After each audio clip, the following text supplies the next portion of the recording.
Tahun 2014, di tengah hiruk-pikuk kota Surabaya, seorang pria bernama Wahyu mencoba peruntungannya sebagai penjual bakso keliling. Berasal dari desa terpencil di Malang Selatan, ia meninggalkan kampung halamannya demi menghidupi keluarga yang sangat bergantung padanya. Orang tuanya sudah tua dan sakit-sakitan, sementara adik bungsunya, Rini, masih duduk di bangku SMA dengan harapan besar bisa melanjutkan ke perguruan tinggi. Namun, kenyataan di Surabaya jauh dari yang ia bayangkan. Jualannya sepi pembeli. Setiap hari ia mendorong gerobak baksonya di tengah panasnya kota Surabaya, bersaing dengan puluhan bahkan ratusan penjual bakso lainnya yang sudah lebih terkenal. Seringkali ia hanya pulang dengan uang tak lebih dari Rp50.000. Uang itu bahkan tidak cukup untuk makan sehari-hari, apalagi untuk memenuhi tuntutan keluarganya di rumah. Setiap bulan, keluarga di Malang menuntut Wahyu untuk mengirim uang sebesar Rp5 juta. Mereka tidak peduli bagaimana caranya, yang penting uang itu harus ada. Wahyu sering mendengar suara marah ibunya di telepon, mengeluhkan kekurangan uang untuk makan dan biaya sekolah Rini. Adiknya pun sering menangis meminta bantuan. Kata-kata mereka terus menghantuinya. "Mas Wahyu, aku harus bayar uang sekolah minggu ini.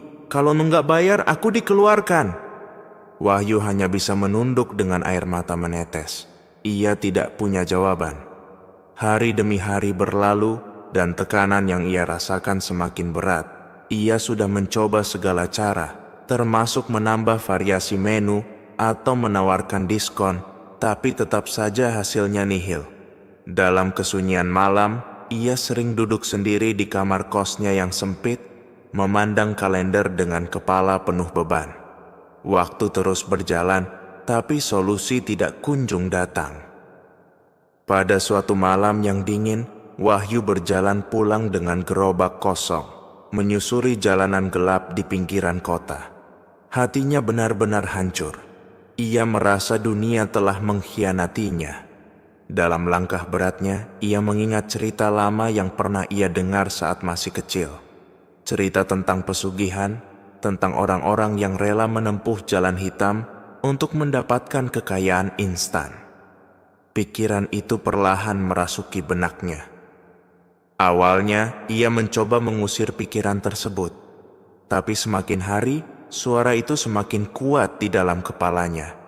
Ia mulai berpikir, mungkin ini satu-satunya jalan untukku. Suatu hari, Wahyu memutuskan untuk pulang ke kampung halamannya di Malang Selatan. Ia berkata kepada keluarganya bahwa ia hanya ingin menjenguk orang tua, tapi sebenarnya ia punya tujuan lain. Mencari seseorang yang bisa membantunya keluar dari keterpurukan ini. Ia teringat pada seorang dukun terkenal di desanya, Pak Joyo, yang dikenal bisa memberikan bantuan kepada siapa saja yang mau mengikuti syaratnya. Malam itu, Wahyu menemui Pak Joyo di sebuah gubuk tua di tengah hutan. Gubuk itu penuh dengan bau dupa dan benda-benda mistis yang membuat bulu kuduk Wahyu berdiri. Pak Joyo menyambutnya dengan senyum misterius. "Wahyu, aku sudah menunggumu," kata Pak Joyo dengan suara berat. Wahyu terkejut.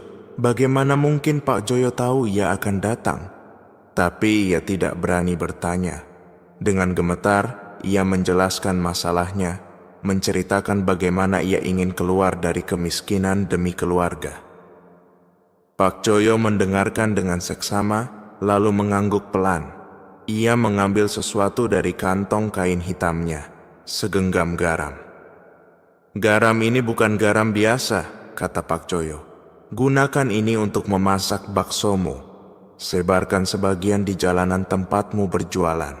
Pelanggan akan datang seperti semut yang mendatangi gula." Mendengar itu, Wahyu merasa sedikit lega. Tapi sebelum ia bisa bernapas lega, Pak Joyo melanjutkan. "Tapi, jika kau ingin cepat sukses, kau harus melakukan satu hal lagi." Wahyu menatap dukun itu dengan cemas. "Apa itu, Pak?" "Kau harus mencuri celana dalam seorang gadis perawan. Celana itu harus kau taruh di dalam panci tempat kau memasak bakso. Tapi ingat, jika kau salah mencuri, bukan milik perawan, kau akan menanggung akibatnya. Dan jika itu terjadi, kau harus siap memberikan tumbal." Wahyu tertegun, tangannya gemetar, matanya membelalak. Ia ingin menolak, tapi suara dalam kepalanya berkata, "Ini satu-satunya jalan." Dengan berat hati, Wahyu menerima syarat itu. Ia mengambil segenggam garam dan kembali ke Surabaya dengan hati penuh kecemasan. Malam itu, ia tidak bisa tidur, membayangkan langkah apa yang harus ia ambil selanjutnya. Di satu sisi, ia takut akan konsekuensi dari ritual ini. Tapi di sisi lain, ia juga tahu bahwa jika ia tidak melakukan sesuatu, keluarganya akan terus menderita. Dalam gelapnya malam, Wahyu membuat keputusan yang akan mengubah hidupnya selamanya. Malam itu, Wahyu kembali ke Surabaya membawa segenggam garam pemberian Pak Joyo. Di perjalanan, pikirannya bercampur aduk. Ia tahu bahwa apa yang akan ia lakukan bertentangan dengan hati nurani, tapi tekanan dari keluarga dan kehidupannya yang semakin terpuruk membuatnya merasa tidak ada pilihan lain. Ketika tiba di kosnya, Wahyu mengeluarkan garam itu dengan hati-hati, seperti benda suci yang tidak boleh tersentuh sembarang orang. Ia menatapnya dalam-dalam, mencoba mencari keyakinan dalam ketidakpastian. Keesokan harinya, Wahyu memulai ritual pertama. Ia mencampurkan sebagian garam itu ke dalam adonan kuah baksonya. Sisa garamnya ia genggam erat saat berjalan ke rute jualannya. Ketika sampai di salah satu sudut jalan yang sering ia lewati, ia menaburkan garam itu dengan perlahan sambil berdoa dalam hati, mengingat kata-kata Pak Joyo. "Semoga daganganku laris, semoga pembeli datang tanpa henti." Awalnya tidak ada yang terjadi. Wahyu merasa dirinya hanya buang-buang waktu. Namun saat sore menjelang, tiba-tiba gerobaknya dikerumuni pembeli. Orang-orang datang begitu saja, tanpa ia harus berteriak menawarkan dagangannya. Hari itu, untuk pertama kalinya dalam beberapa bulan, kuah baksonya habis terjual. Ia bahkan mendapatkan untung lebih dari Rp500.000. Di balik rasa syukur, Wahyu mulai merasakan sesuatu yang janggal. Pembeli-pembeli itu tampak seperti orang yang kehilangan kendali. Mereka terus memesan tanpa banyak bicara. Bahkan ada yang membeli dalam jumlah besar tanpa menawar. Matanya kosong, seperti sedang dikendalikan oleh sesuatu yang tidak kasat mata. Namun Wahyu mengabaikan perasaan itu. Baginya, hasil adalah segalanya. Malam itu ia tidur dengan perasaan puas, memimpikan masa depan yang cerah. Meski dagangannya mulai ramai, Wahyu teringat bahwa Pak Joyo menyarankan untuk melakukan langkah selanjutnya jika ingin hasil yang lebih cepat. Setelah beberapa hari merenung, ia akhirnya memutuskan untuk mencuri celana dalam seorang gadis perawan, meski hatinya diliputi rasa takut dan bimbang. Ia mulai mengamati kos-kosan mahasiswa di sekitar tempat ia berjualan. Salah satu kosan yang sering ia lewati dihuni oleh banyak gadis muda. Malam itu, Wahyu bersembunyi di balik pohon besar, menunggu suasana menjadi sepi. Ia merasa seperti seorang penjahat yang siap melakukan kejahatan besar. Pukul 1 dini hari, ketika semua penghuni kos terlihat sudah tertidur, Wahyu nekat masuk ke halaman kosan melalui pagar yang tidak terlalu tinggi. Jantungnya berdegup kencang, tangan dan kakinya gemetar. Ia mengendap-endap menuju jemuran pakaian. Setelah mencari dengan cemas, ia menemukan sehelai celana dalam berwarna putih yang tampak baru saja dicuci. "Semoga ini milik seorang perawan," doanya dalam hati sambil menggenggam celana dalam itu. Ia segera melarikan diri sebelum ada yang memergokinya. Sesampainya di kosnya, ia memasukkan celana dalam itu ke dalam panci baksonya, seperti yang disarankan Pak Joyo. Ia merasa jijik dan berdosa. tapi rasa putus asanya lebih kuat. Keesokan harinya, Wahyu kembali berjualan. Sejak pagi, pembeli sudah berdatangan. Tidak hanya ramai, tapi juga terlihat seperti orang yang terhipnotis. Mereka tidak bisa berhenti memakan baksonya, bahkan ada yang kembali memesan 2 hingga 3 kali. Wahyu mulai menghasilkan uang yang jauh lebih banyak dari sebelumnya. Dalam seminggu, ia bahkan mampu mengirimkan uang 5 juta ke keluarganya di Malang tanpa kesulitan. Namun, di balik kesuksesan yang tiba-tiba itu, Wahyu mulai merasakan sesuatu yang aneh. Ia sering mendengar suara-suara berbisik di malam hari. Suara itu seperti memanggil namanya, tapi setiap kali ia mencoba mencari sumbernya, suara itu menghilang. Beberapa kali ia juga bermimpi buruk tentang seorang wanita muda dengan wajah pucat dan mata penuh dendam. Wanita itu terus menatapnya tanpa berkata apa-apa. Suatu malam, saat ia sedang memasak bakso, ia merasa ada yang mengawasinya dari sudut dapur. Ketika ia menoleh, ia melihat bayangan samar wanita yang sama seperti dalam mimpinya. Bayangan itu berdiri di sana dengan wajah yang dipenuhi kemarahan. Wahyu mulai panik. Ia mencoba mengusir bayangan itu, tapi bayangan itu menghilang dengan sendirinya, meninggalkan aroma busuk yang menyengat. Malam itu, Wahyu tidak bisa tidur. Ia mulai menyadari bahwa apa yang ia lakukan telah membuka pintu ke dunia lain yang tidak ia pahami. Namun, kesuksesan yang ia nikmati membuatnya terus melanjutkan pesugihan itu. Dalam pikirannya, selama ia memenuhi syarat, semua akan baik-baik saja. Kesuksesan Wahyu sebagai penjual bakso mulai menarik perhatian banyak orang. Dari yang dulunya hanya seorang pedagang kecil yang kerap diabaikan, kini ia dikenal sebagai bakso Wahyu laris. Pelanggan datang berbondong-bondong, bahkan beberapa pembeli mengaku rela menunggu berjam-jam hanya untuk mencicipi baksonya. Dalam waktu 3 bulan, Wahyu berhasil melunasi hutang, mengirim uang rutin ke keluarganya, dan bahkan mulai menabung. Namun, di balik kesuksesan itu, ada sesuatu yang mengganjal. Mimpi buruk yang ia alami semakin sering. Sosok wanita muda dengan mata penuh dendam kini tidak hanya hadir dalam mimpinya, tetapi juga sering ia lihat sekilas di sudut-sudut gelap dapurnya. Suara berbisik pun semakin jelas, memanggil-manggil namanya dengan nada menyeramkan. Wahyu, kau belum selesai dengan ini. Meski dihantui, Wahyu tetap berpikir bahwa selama ia mematuhi syarat, semuanya akan baik-baik saja.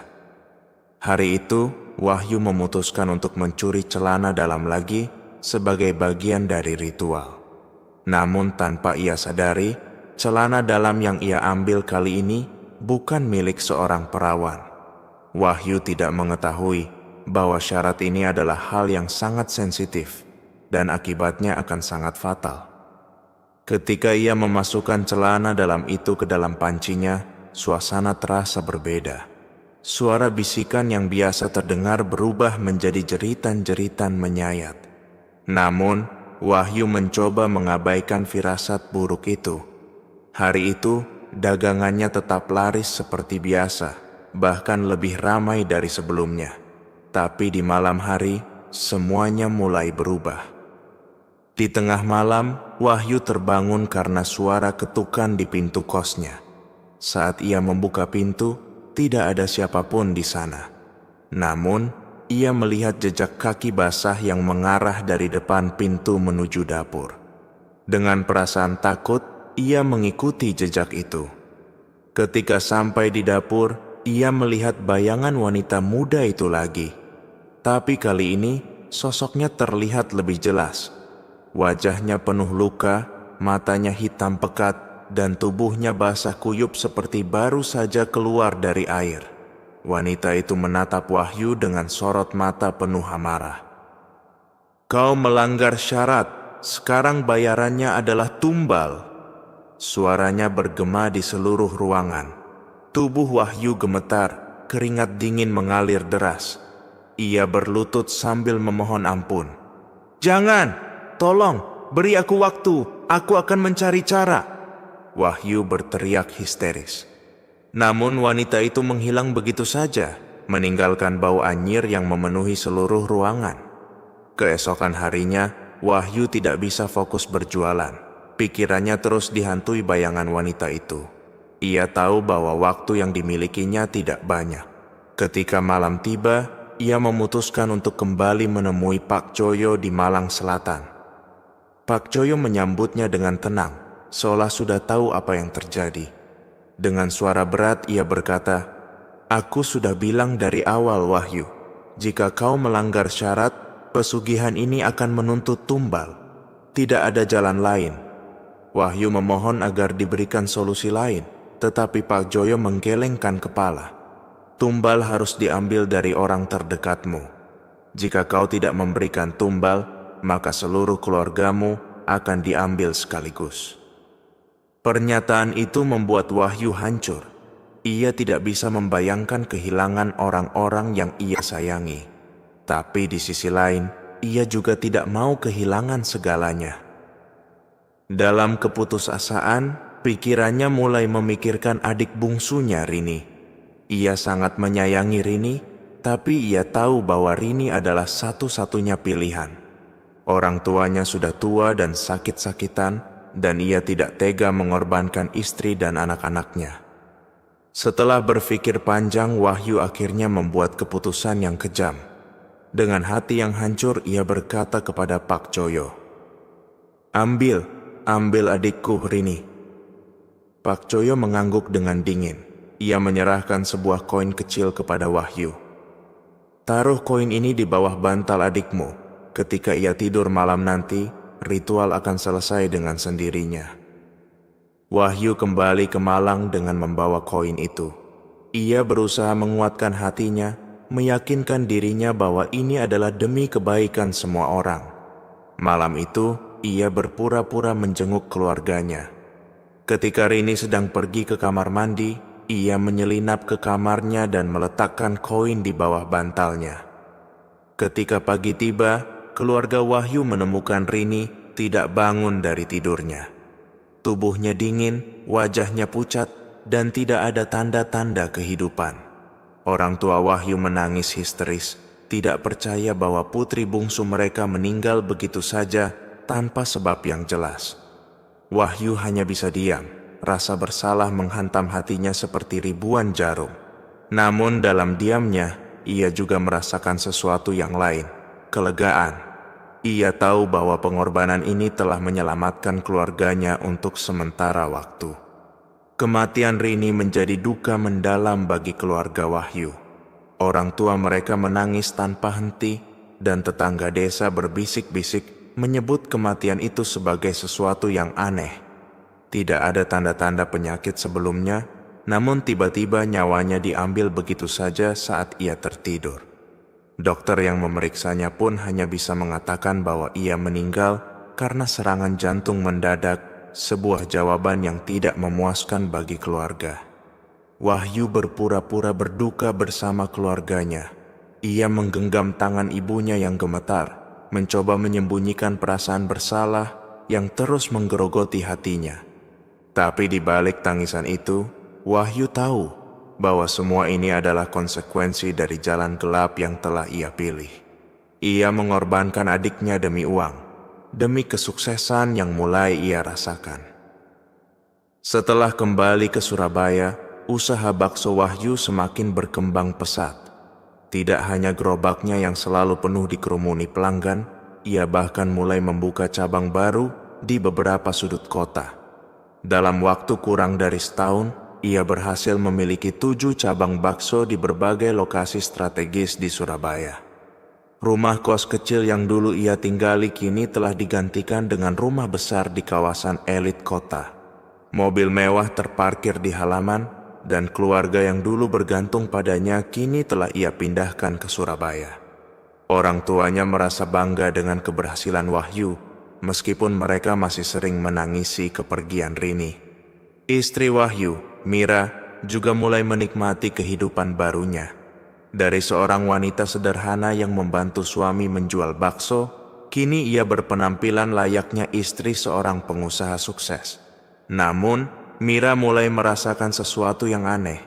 Seiring dengan kekayaan mereka yang bertambah, Wahyu sering terlihat murung. Ia lebih sering mengunci diri di kamar, berbicara sendiri, atau terbangun di tengah malam dengan keringat dingin. Malam-malam Wahyu mulai dipenuhi mimpi buruk. Sosok Rini kerap muncul dalam tidurnya, menatapnya dengan wajah penuh darah. Dalam salah satu mimpinya, Rini berdiri di depan rumah baru mereka, menunjuk ke arah gerbang sambil berkata, "Kak, ini belum selesai. Mereka akan datang untukmu." Wahyu terbangun dengan napas tersengal. Ia mencoba melupakan mimpi itu, tapi rasa takut terus menghantui pikirannya. Bukan hanya mimpi buruk, keanehan juga mulai terjadi di rumah barunya. Lampu sering padam tanpa alasan, meskipun listrik tidak bermasalah. Bau anyir kerap tercium di ruang tamu, terutama saat malam hari. Mira pernah mengeluhkan suara langkah kaki di lorong rumah ketika semua orang sedang tidur.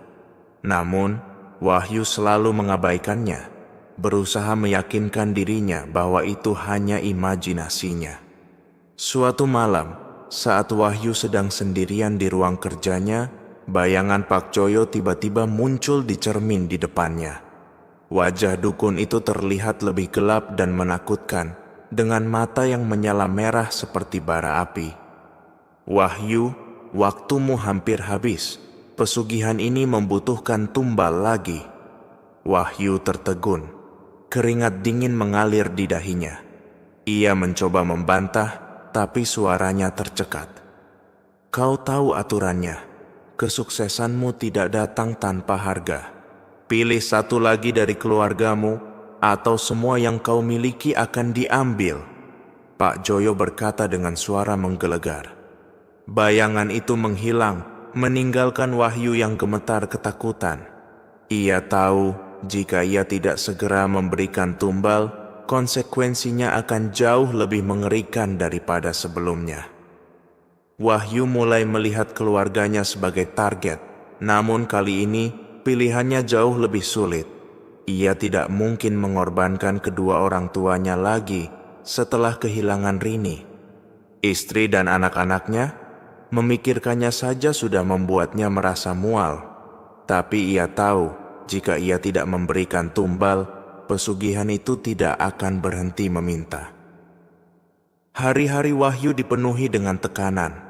Ia mulai menghindari keluarganya, sering mengurung diri di kamar, mencari cara untuk keluar dari situasi ini. Namun, setiap malam suara-suara itu kembali menghantuinya, memaksanya untuk segera membuat keputusan. Pada suatu malam yang sunyi, suara tangisan terdengar dari kamar anaknya. Mira berlari masuk untuk memeriksa, hanya untuk menemukan anak mereka yang paling kecil, Dimas, menangis sambil menunjuk ke arah jendela. "Ada tante di luar, Bu. Tante itu serem.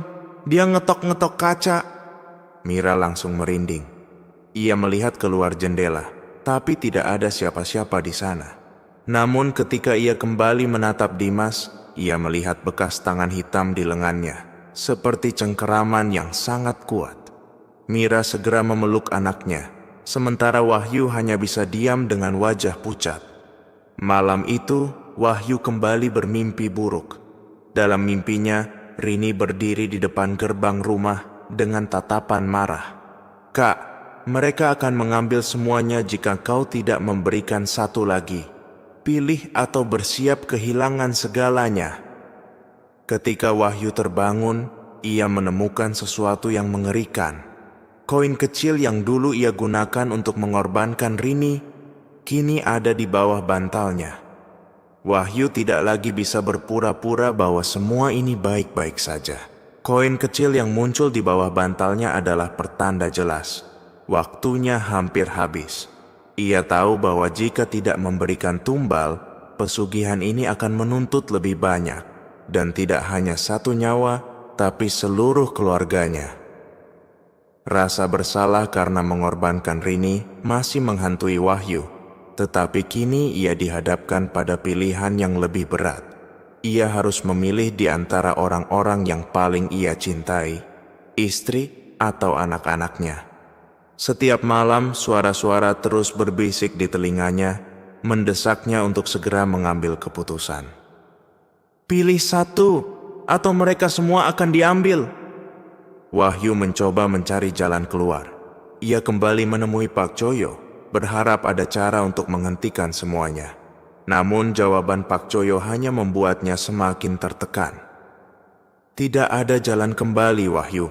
Pesugihan ini adalah perjanjian darah. Sekali kau masuk, kau tidak bisa keluar. Pilih tumbal berikutnya atau mereka semua akan mati. Wahyu memohon, bahkan sampai bersujud di hadapan Pak Choyo. Tetapi dukun itu hanya menggelengkan kepala dengan tatapan dingin. Sekembalinya ke Surabaya, Wahyu mulai melihat keanehan yang semakin sering terjadi di rumahnya. Anak-anaknya sering jatuh sakit tanpa alasan yang jelas. Suhu tubuh mereka kadang memanas, kadang menjadi dingin seperti es. Mira, istrinya, mulai sering bermimpi buruk dan mengeluhkan adanya bayangan hitam yang berdiri di sudut kamar setiap malam. Mas, ada yang aneh dengan rumah ini. Aku merasa kita tidak sendiri, kata Mira suatu malam sambil memeluk anak bungsu mereka, Dimas.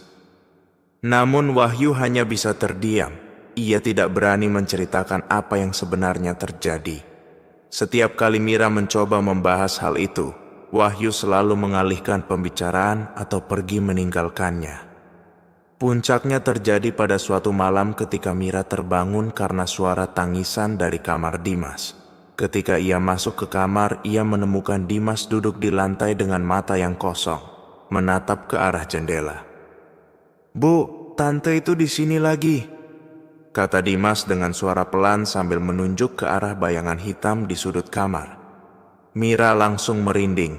Ia mencoba menarik Dimas ke pelukannya, tetapi tubuh Dimas terasa dingin seperti es. Bayangan itu berdiri diam, menatap Mira dengan mata merah menyala. Mira menjerit sekuat tenaga, membangunkan seluruh rumah. Namun, ketika Wahyu masuk ke kamar, bayangan itu telah menghilang. Tekanan semakin besar. Wahyu tidak bisa tidur, makan, atau bahkan berpikir jernih. Ia tahu waktunya semakin dekat, tetapi ia tidak sanggup memilih. Pada suatu malam, ia mengambil koin itu dan menggenggamnya erat, berharap ada keajaiban yang bisa menghapus semua ini. Namun, koin itu justru terasa semakin panas di tangannya, seperti membakar kulitnya. Suara-suara kembali muncul, lebih keras dan mengancam. Wahyu, pilih atau kami ambil semuanya. Ketakutan membuat Wahyu hampir kehilangan akal sehat.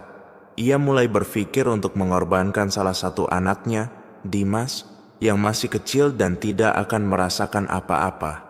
Namun, setiap kali ia melihat wajah polos Dimas, hatinya hancur. Ia mencoba membujuk dirinya untuk mengorbankan Mira, istrinya, tetapi ia tidak sanggup membayangkan hidup tanpa Mira di sisinya.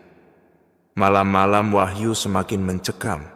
Ia sering melihat bayangan Rini di cermin atau mendengar suara tangisannya di dapur. Bahkan pelanggan-pelanggannya mulai merasa ada sesuatu yang aneh dengan gerobak bakso Wahyu. Beberapa dari mereka mengaku merasa mual setelah memakan bakso, sementara yang lain mengaku melihat bayangan wanita di dekat gerobak Wahyu.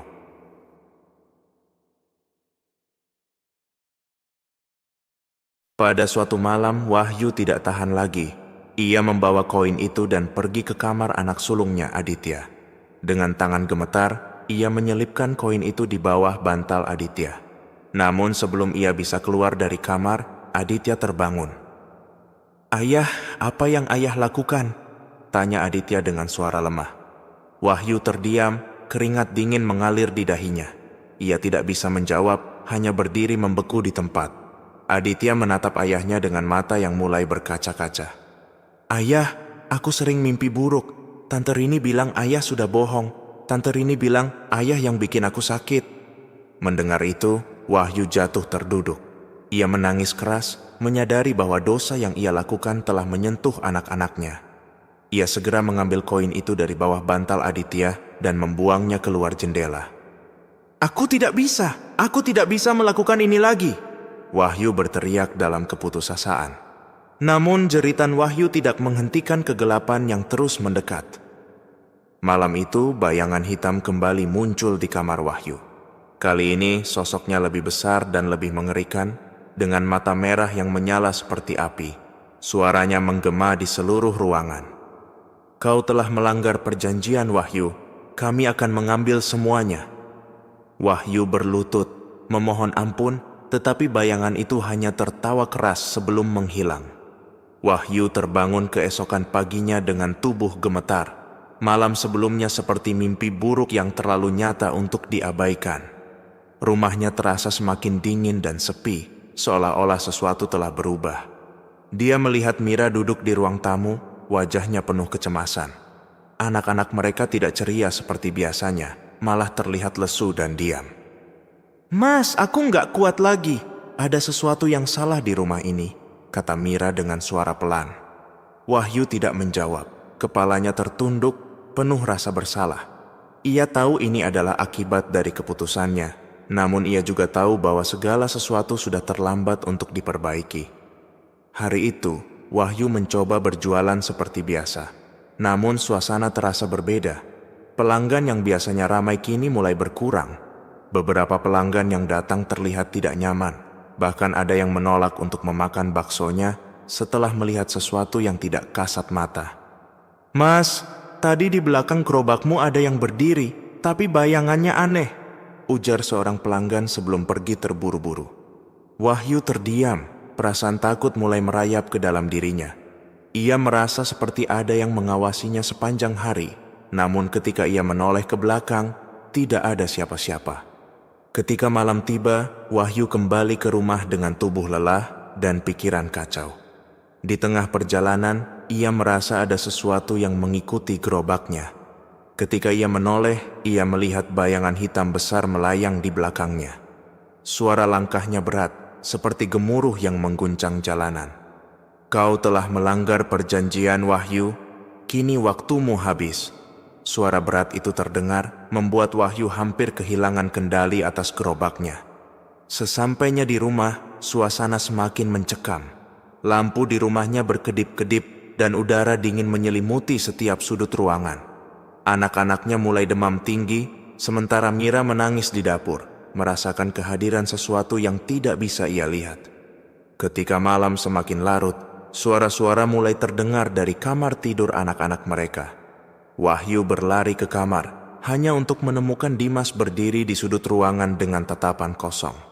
Anak kecil itu menoleh perlahan ke arah Wahyu, dan dengan suara yang bukan miliknya, ia berkata, Wahyu, waktumu habis. Kami akan mengambil semuanya.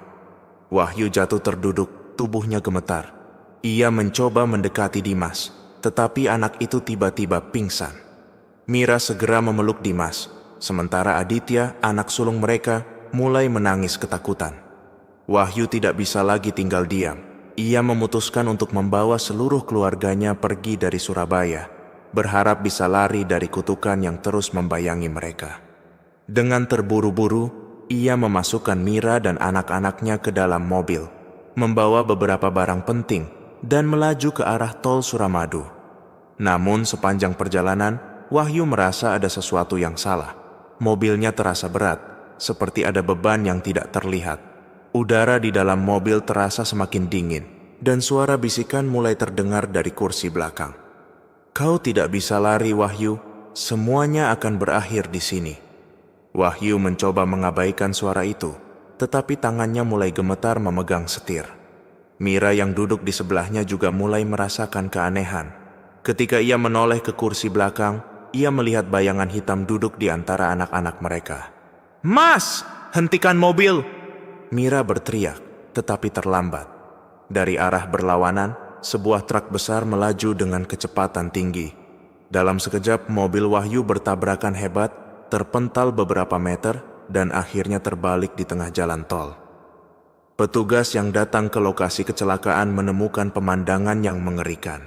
Tubuh Wahyu dan keluarganya tidak hanya terluka, tetapi juga menunjukkan tanda-tanda yang tidak wajar.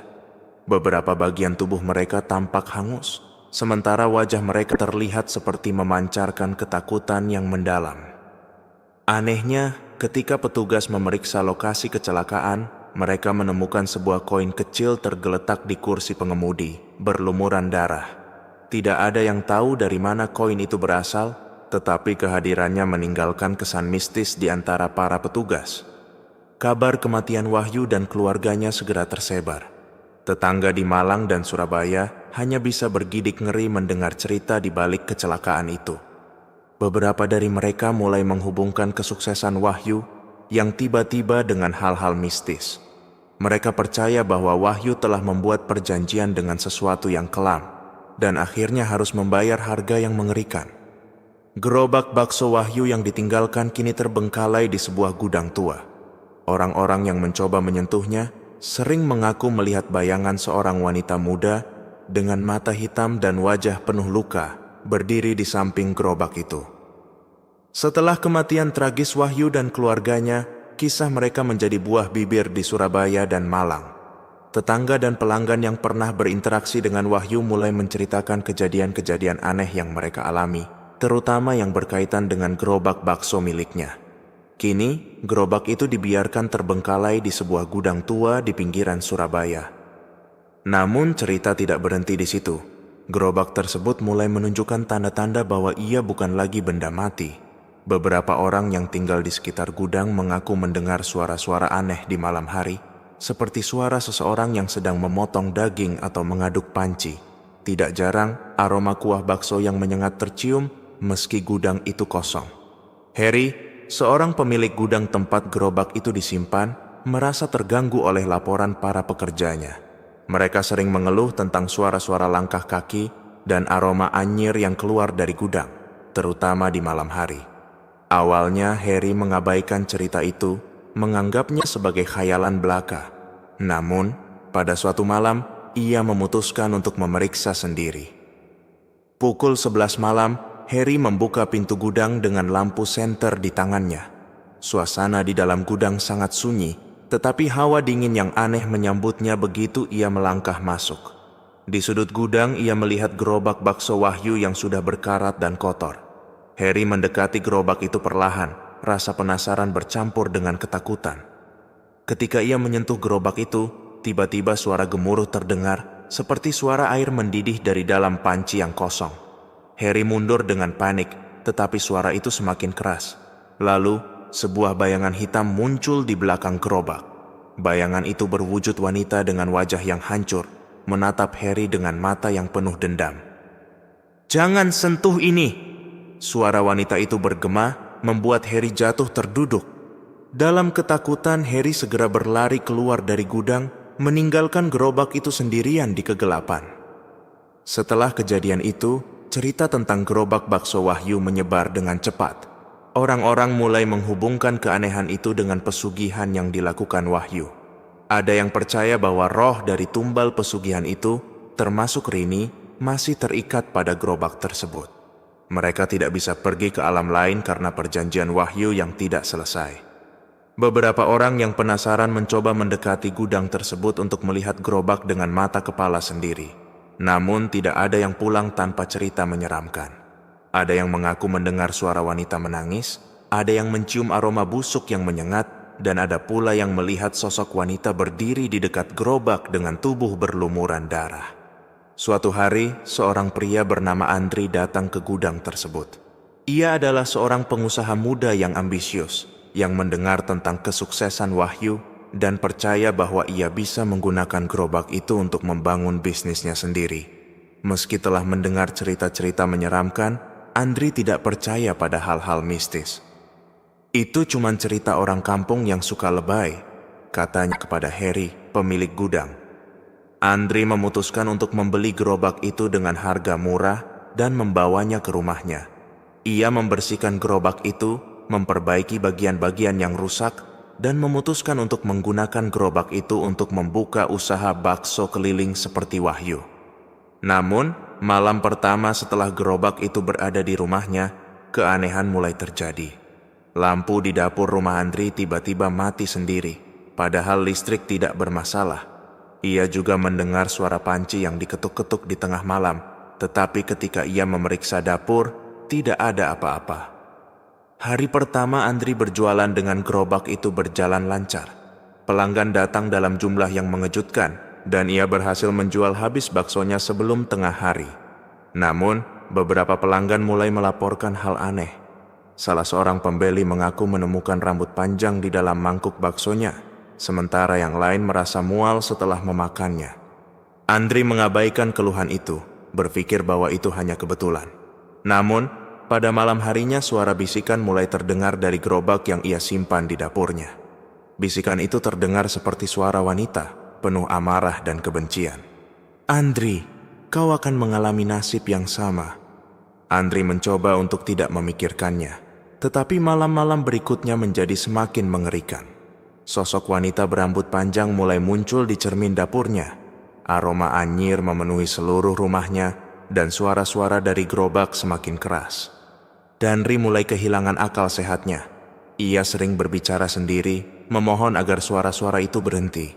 Bisnis baksonya yang baru saja dimulai, kini dihantui oleh keluhan pelanggan dan keanehan yang terus terjadi. Dalam keadaan putus asa, Andri mencoba mencari tahu lebih banyak tentang Wahyu dan pesugihan yang pernah ia lakukan. Ia menemukan bahwa gerobak itu tidak hanya sekadar alat untuk berjualan, tetapi juga menjadi medium yang mengikat perjanjian gelap Wahyu dengan dunia mistis. Kutukan itu kini berpindah kepadanya, dan ia tidak bisa menghentikannya kecuali dengan cara yang sama, memberikan tumbal. Andri tidak pernah membayangkan hidupnya berubah menjadi mimpi buruk setelah membeli gerobak bakso Wahyu. Keberuntungan awal yang ia rasakan berubah menjadi malapetaka. Suara-suara bisikan, bayangan wanita berambut panjang, dan kejadian-kejadian aneh yang terus menghantui rumahnya mulai membuat Andri kehilangan kewarasannya. Namun, di tengah rasa takutnya, ia memutuskan untuk mencari tahu lebih dalam tentang asal-usul gerobak tersebut. Ia mulai bertanya kepada tetangga lama Wahyu, mencari cerita tentang pesugihan yang pernah dilakukan Wahyu. Dari berbagai bisikan dan cerita, Andri mengetahui satu hal yang pasti. Pesugihan yang terikat dengan gerobak itu akan terus menuntut tumbal. Dalam pencariannya, Andri mendengar tentang seorang dukun bernama Pak Joyo yang menjadi dalang di balik perjanjian pesugihan Wahyu. Dengan sisa keberaniannya, Andri pergi ke Malang Selatan untuk mencari dukun tersebut. Ia ingin mengakhiri kutukan yang kini mengancam hidupnya. Ketika Andri akhirnya bertemu dengan Pak Joyo, suasana di gubuk tua itu sangat mencekam. Bau dupa bercampur dengan udara dingin yang menusuk. Pak Joyo menatap Andri dengan senyum dingin, seolah sudah tahu alasan kedatangannya. "Kau datang karena gerobak itu, bukan?" tanya Pak Joyo tanpa basa-basi. Andri mengangguk. Dengan suara gemetar, ia memohon agar Pak Joyo menghentikan kutukan tersebut. "Kutukan itu bukan milikku untuk dihentikan," kata Pak Joyo. "Pesugihan adalah perjanjian dengan dunia lain. Sekali kau masuk, kau tidak bisa keluar. Satu-satunya cara untuk menghindari kehancuran adalah dengan memenuhi permintaan mereka, tumbal." Danri merasa tubuhnya lemas mendengar jawaban itu. Ia mencoba memohon lebih keras, bahkan bersujud di hadapan Pak Joyo, tetapi dukun itu hanya menggelengkan kepala.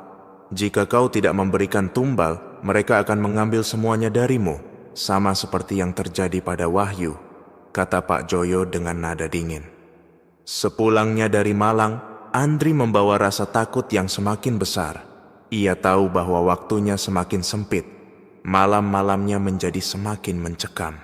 Bayangan wanita berambut panjang yang menghantui rumahnya kini mulai lebih jelas. Suaranya terdengar di setiap sudut rumah, menuntut tumbal. "Andri, berikan satu nyawa atau kau akan kehilangan semuanya." Danri mulai merasa tekanan itu tidak lagi bisa ditahan. Ia mencoba mencari cara lain untuk menghentikan kutukan itu, tetapi semua usahanya sia-sia. Ia bahkan mendatangi seorang ustaz untuk membersihkan rumahnya, tetapi wanita berambut panjang itu tetap kembali, semakin kuat dan menakutkan. Di tengah putus asanya, Andri mulai berpikir untuk menyerah pada tuntutan pesugihan. Ia tahu bahwa ini adalah jalan yang salah, tetapi tekanan dari suara-suara dan kehadiran makhluk gaib membuatnya kehilangan akal sehat. Andri mulai memandang orang-orang di sekitarnya sebagai calon tumbal. Andri tinggal bersama adik sepupunya, Rika, yang masih seorang mahasiswi. Rika adalah gadis muda yang ceria dan selalu membantu Andri mengurus usahanya. Namun di mata Andri yang semakin tertekan, Rika mulai tampak seperti solusi dari semua masalahnya. Malam itu, Andri memasukkan sebuah koin kecil ke bawah bantal Rika, seperti yang pernah dilakukan Wahyu kepada adiknya. Tangannya gemetar saat melakukannya, tetapi ia merasa tidak punya pilihan lain. Keesokan paginya, Rika ditemukan tidak bangun dari tidurnya. Tubuhnya dingin dan wajahnya terlihat seperti menahan rasa sakit yang luar biasa sebelum meninggal. Kematian Rika menjadi pukulan besar bagi keluarga Andri, tetapi bagi Andri, itu adalah kelegaan sementara. Ia berpikir bahwa dengan memberikan tumbal, semua ini akan berakhir. Namun harapan itu segera hancur. Malam setelah kematian Rika, suara wanita kembali terdengar di rumah Andri, lebih keras dan mengerikan dari sebelumnya. "Ini belum selesai, Andri. Kami akan kembali." Danri sadar bahwa kutukan ini bukan sesuatu yang bisa dihentikan. Bahkan setelah memberikan tumbal, pesugihan ini akan terus menuntut nyawa, menciptakan lingkaran gelap yang tidak pernah berakhir. Andri duduk sendirian di ruang tamunya yang gelap, dengan hanya lilin kecil yang menyala di atas meja. Tubuhnya gemetar dan pikirannya kacau balau. Setelah kematian Rika, ia berpikir segalanya akan selesai. Namun, suara-suara dan bayangan yang menghantuinya semakin kuat. Kutukan itu jelas tidak berhenti, bahkan sekarang terasa seperti ia sedang dikejar oleh sesuatu yang jauh lebih jahat. "Andri, ini belum berakhir. Berikan lebih banyak." Bisikan itu terdengar seperti teriakan yang memecah kesunyian malam. Danri menutup telinganya dengan kedua tangan, berusaha mengusir suara-suara itu. Tapi percuma. Setiap kali ia mencoba menenangkan diri, bayangan wanita berambut panjang muncul di sudut-sudut gelap rumahnya dengan mata merah menyala penuh dendam. Dalam keputusasaan, Andri kembali menemui Pak Joyo untuk terakhir kalinya. Ia ingin tahu mengapa kutukan ini tidak berhenti meskipun ia telah memberikan tumbal. Pak Joyo menyambut Andri dengan ekspresi yang tidak menunjukkan belas kasihan. Suasana di gubuk tua itu semakin mencekam, dengan bau dupa yang lebih tajam dan bayangan-bayangan aneh yang bergerak di dinding. "Kau masih belum mengerti, Andri," kata Pak Joyo dengan suara berat. "Pesugihan ini tidak akan pernah berhenti. Setiap tumbal yang kau berikan hanya akan memperpanjang waktumu, tapi tuntutan mereka tidak akan pernah selesai." Andri tertegun. Kata-kata itu menghantamnya seperti petir. Ia mulai menyadari bahwa dirinya telah masuk ke dalam lingkaran yang tidak memiliki ujung. Tidak ada jumlah tumbal yang cukup untuk memuaskan entitas di balik pesugihan itu. Lalu, apa gunanya aku terus hidup kalau mereka akan terus meminta? Andri berteriak, air mata mengalir di wajahnya. Pak Joyo menatap Andri dengan tajam. Satu-satunya cara untuk menghentikan ini adalah dengan menghancurkan sumbernya, gerobak itu. Tapi, menghancurkannya bukan tanpa risiko. Jika kau gagal, mereka akan mengambil segalanya, termasuk jiwamu. Dengan sisa keberaniannya, Andri pulang ke Surabaya dengan niat untuk mengakhiri kutukan ini sekali dan untuk selamanya. Ia membawa gerobak itu ke sebuah tanah kosong di pinggir kota.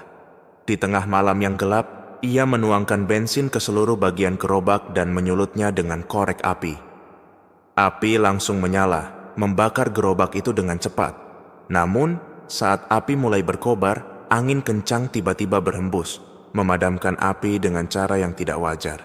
Dari dalam kobaran api yang sempat menyala, bayangan wanita berambut panjang muncul lagi, kali ini lebih nyata dan menyeramkan.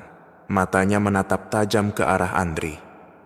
"Kau tidak bisa menghentikan kami, Andri. Perjanjian ini telah tertulis dengan darah." Andri mundur dengan ketakutan. Suara-suara jeritan terdengar dari gerobak yang masih utuh, meskipun telah dilalap api. Tubuhnya gemetar, tetapi ia tidak menyerah. Ia mengambil panci besar dari gerobak itu dan melemparkannya ke tanah dengan sekuat tenaga. Suara panci itu bergema seperti jeritan ribuan suara, membuat Andri hampir kehilangan akal sehat. Namun, sesuatu yang aneh terjadi. Saat panci itu pecah, bayangan wanita itu mulai memudar dan suara-suara jeritan perlahan menghilang. Andri merasa lega sejenak, tetapi sebelum bayangan itu menghilang sepenuhnya, wanita itu berkata, "Kau telah memutus perjanjian ini, tetapi harganya adalah hidupmu." 3 hari setelah kejadian itu, tubuh Andri ditemukan di dalam rumahnya, tergantung dengan posisi yang aneh. Wajahnya menunjukkan ekspresi ketakutan yang luar biasa, dan di lantai bawahnya ditemukan jejak-jejak darah membentuk simbol yang tidak diketahui.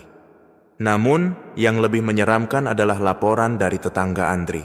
Mereka mengaku melihat gerobak bakso yang terbakar itu muncul kembali di depan rumah Andri sebelum kematiannya. Gerobak itu tampak utuh, dengan panci dan perlengkapan seperti sedia kala. Setelah kematian Andri, gerobak itu menghilang, seolah-olah tidak pernah ada. Beberapa bulan kemudian, seorang penjual bakso baru terlihat di Surabaya. Ia menggunakan gerobak yang sangat mirip dengan gerobak milik Wahyu dan Andri. Bisnisnya segera sukses besar dan pelanggan berbondong-bondong datang. Namun, seperti Wahyu dan Andri, kisah penjual bakso baru itu pun mulai diwarnai oleh keanehan. Kutukan itu tidak pernah berakhir. Selama ada orang yang tamak dan putus asa, gerobak itu akan terus berpindah dari satu pemilik ke pemilik lainnya, menciptakan lingkaran gelap yang tidak pernah selesai.